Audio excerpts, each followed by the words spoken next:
If you joined last week, you would know that we talked about how to design the optimal sales training for your organization. And there we were mostly focusing on the content of the training. Another very important part when it comes to designing optimal training for businesses is the different modalities you can use when it comes to designing a training. You know, in the good old days before Corona, there was basically one way of doing training, if you asked me back then. That would be, intensive, face-to-face, over a number of days in the classroom. That's how it could be done and should be done. But I must admit that over the last few years, I have gotten to learn that there are other modalities that actually can work very well, especially when we do global international programs, which can actually optimize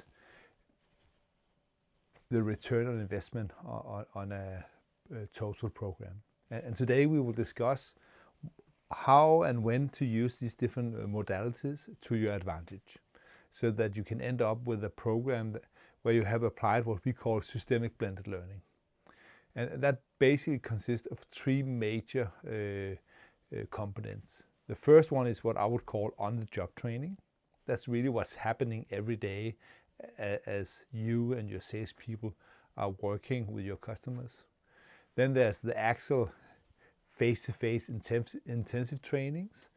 And then there's more virtual kind of elements you can also add into the equation. And today I will do my best to unfold it and give you some insight into the advantages with the different modalities. So you could ask then, so what kind of training modalities do we use? And there are different modalities. If we start with the most simple ones, we have books, different books. So you could go really old-fashioned and sit down and actually read a book. I think that can actually work. You can do what you are doing right now, watching one of our videos. We have videos here on YouTube, but we also have learning videos on our learning platforms. And for some people, listening to a video is much more powerful, because there you're not only getting the words, you're also getting the tonality and not only the content, but also how we phrase the questions and all the things you don't get when you only have the words. So I think videos can be a good next step to go into. Then there's what you could call classical e-learning, which for me is very similar to reading a book. If it's done well, it will just help the student stay focused a little longer. But I have also seen a lot of e-learning that do the opposite, because it's so slow that it's almost impossible to stay focused, and the characters they are using in this e-learning is so boring. It's even worse than seeing a cartoon. So done well, very good. Not done well, counterproductive. And then there's what I would call virtual live workshops. And I think we have really good experiences working, especially in Zoom, but Teams can also work. And there again, you get this live element, and you can make the trainings interactive. And I think actually that works very well. In the good old days before Corona, when we had upstart interviews, I was always going to the customer side, sitting with people in the meeting room, having these interviews. Today, I almost always conduct those interviews via Zoom, because I think, within a few minutes you forget that you're in a virtual call, because you can get all the nonverbal signals, you can get the tonalities. It's like you're actually interacting with a live person. So I think, again, these virtual elements can be a very powerful component or modality when you go in and design a training. And then there's actually what I would call the face-to-face classroom training, where you put people in the room for a number of days. And I think it's also very, very powerful. I think especially when you want to work on an ontological level, on mindset, and also practice skill set, I think that's still a very powerful and useful format. And then I would say there's this on-the-job training where you as a manager go out on the road with your salespeople and do sales coaching with them in live situations. And I think that's underused modality when it comes to doing sales training. And then finally, of course, when you have review meetings, that's also a very good opportunity to reinforce training. And then there's this new element coming up, the whole AI modality, which is just now surfacing. I see, especially in the future, I think we will see a lot of benefit from actually working with AI tools that can help introduce but also reinforce behavior, so that in a way you can zoom in and practice different things there. And I think that's something, at least Acuity World, we will look into in the coming years, because I believe that can really, in a way, tie all the other modalities together. So you could then ask also, which modality should we use in a program? And always come back to, what is it that you would like to obtain? And also, what kind of salespeople do you have? I have done very successful trainings on Zoom with groups that have the capability of staying focused. But I have also done, I would say, awful programs, similar programs, but with people who don't know how to stay focused. And then it doesn't work. If people are sitting in a Zoom training, having their cell phone, doing their emails, refusing to put on the camera, it's just waste of time. So if you have a group that doesn't yet have the capability of really focusing and stay focused, I would really recommend them to put them into a room where there are more support, so to say, in helping them to actually stay focused, and where there is a trainer that can re-engage them when that's necessary.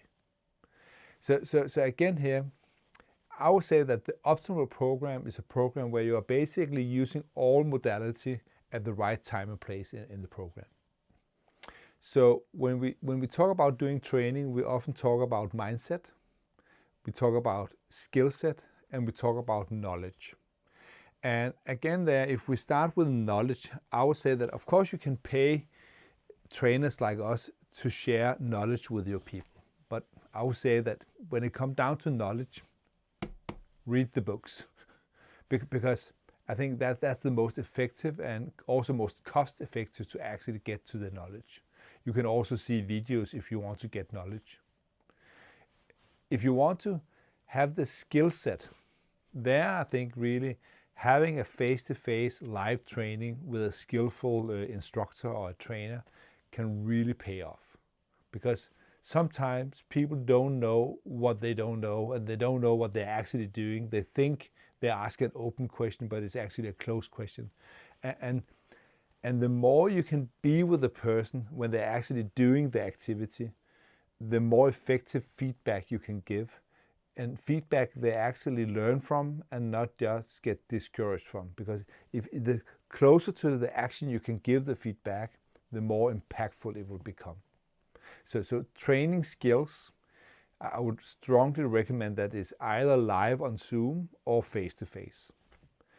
When it comes to the mindset shift or the ontological shift, the deeper shift in beliefs and values, I always prefer to have people in the room and for more days.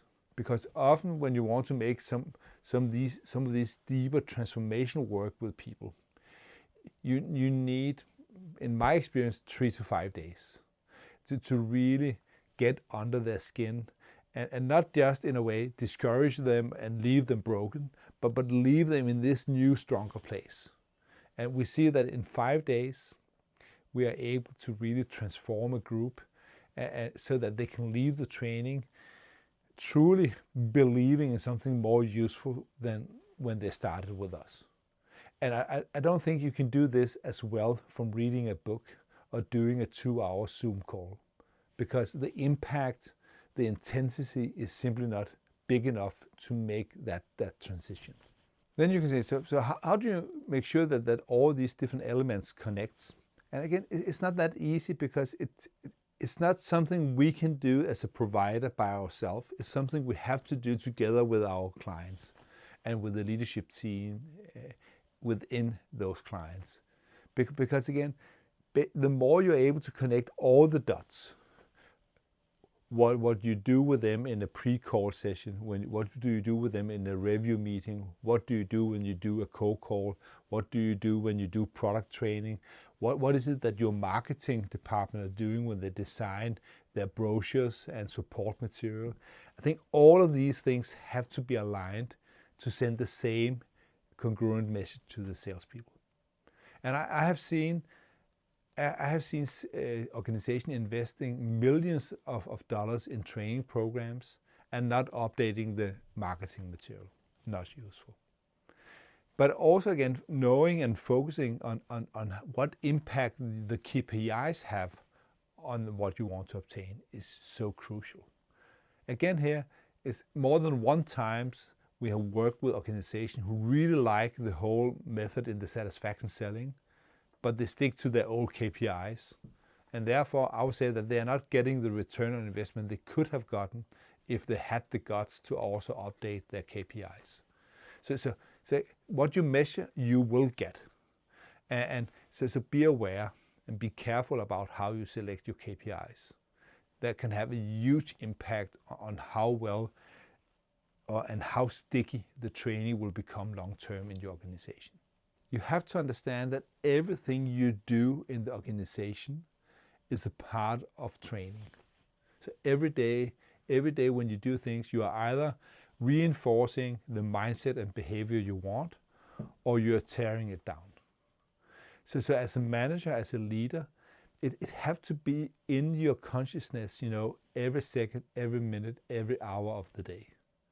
Are you actually, by the way you show up, by the question you ask, are you reinforcing the mindset and behavior you want, or are you, in a way, disturbing the process? For me, it's really about being aware of the impact of how you are and what you do in everything you do. It's about the marketing material, it's about the KPIs, it's about how you set goals, how you lead, it's about everything you do in the organization. Every day is a training day. What we can do as a provider is just to help you accelerate the process. We see ourselves as catalysts, somebody who can add to the speed where this will happen with. So we cannot do it for you, we can do it with you. And we can help you see the results faster. But only if you actually do your part. So that's my experience. A last comment from here is that very often, and again I had this experience only a few days ago when we had a meeting with a potential customer, and I said that, okay, this program will take you at least 5 days. And I just saw this total facial disintegration. So like 5 days is like, wow, how on earth can we take our salespeople off the road for 5 days? It's like, what would happen to our short-term results?